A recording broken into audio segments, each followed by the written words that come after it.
से आवाज आई, बोले हम एक एक की जाति गिनेंगे। और किन लोगों ने कहा ये? उनका उद्देश्य जातियां गिनना नहीं था, उनका उद्देश्य था कि हिंदू बढ़ जाए ताकि कट जाए। तो हमने चार पंक्तियां कही कि मजहबों में भैया कि मजहबों में भी जातियां हैं, पर उस पर ना कोई बात कर दे।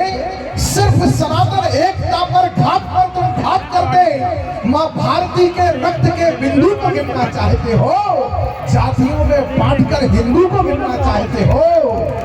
शराब तालियों को और बनाना, जातियों में बांटकर हिंदू को गिनना चाहते हो। सरहदों के पार से चल रहे इस तंत्र को जानना पहचानना होगा हमें, षड्यंत्र को। और कौन लोग गिन रहे हैं? वर्ण संकर सत्यता की बात क्या बतलाएंगे? अगर हमने उनसे पूछ ली वो जात क्या बतलाएंगे? अगर हमने उनसे पूछ ली वो जात क्या बतलाएंगे? अगर हमने उनसे पूछ ली वो जात क्या बतलाएंगे? इसलिए कश्मीर, बंगाल, केरला ये हमको समझाते हैं देशभक्त घट जाने के परिणाम भयंकर आते हैं। धर्म वही है जिसको धारण करके जीना होता है, धर्म वही है जिसको धारण करके जीना होता है। सौम्य सुधा को श्रद्धा से जीवन भर पीना होता है। विरोधी और विधर्मी तो अपमान हमारा कम करते हैं। कौन दोषी है इस व्यवस्था के लिए? एक उंगली अपनी तरफ कर रहा हूँ, एक उंगली आपकी तरफ कर रहा हूँ कि विरोधी और विधर्मी तो अपमान हमारा कम करते हैं। सर्वाधिक नुकसान धर्म का सच कहता हूँ हम करते हैं। पाश्चात्य की चकाचौंध में बेसुध होकर खो जाते हैं। बाबूजी गलत कह रहा हूं कि सही? पाश्चात्य की चकाचौंध में बेसुध होकर खो जाते हैं।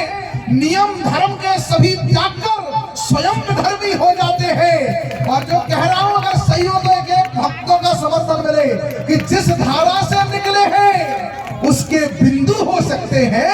अगर हम हिंदू हो जाए तो फिर सब हिंदू। अभी उत्तर प्रदेश की एक सीट पर 1 लाख से वो लोग जीते जो हिंदुत्व की बात करते हैं, और वो लोग हार गए जो तुष्टीकरण की बात करते हैं। क्योंकि वहां के भटके हुए लोगों ने भी ये कहा कि बोले हम तो पुराने ठाकुर हैं, कन्वर्ट हो गए तो क्या है, हम तो पुराने हिंदू हैं। उनका गौरव जाग गया वो जो महाराज जी का चमत्कार देख करके। इसलिए मैंने कहा कि जिस धारा से निकले हैं उसके बिंदु हो जाएंगे। अगर हम हिंदू हो जाए तो फिर सब हिंदू हो जाएंगे। कैसे बचेगा धर्म? पूजा जब तक संध्या वंदन अपना या तो धर्म बचेगा।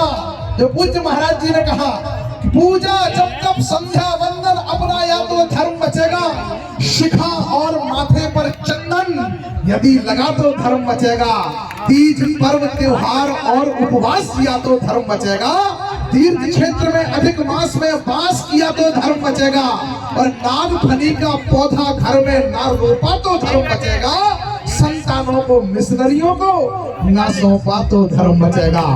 और बच्चों को, संतानों को, मिशनरियों को ना सौंपा तो, यदि धर्म की मर्यादा पर, अगली पंक्ति पर आपकी तालियां आपको लगे मुझे कि बागेश्वर धाम सरकार के भक्त हैं, कि यदि धर्म की मर्यादा पर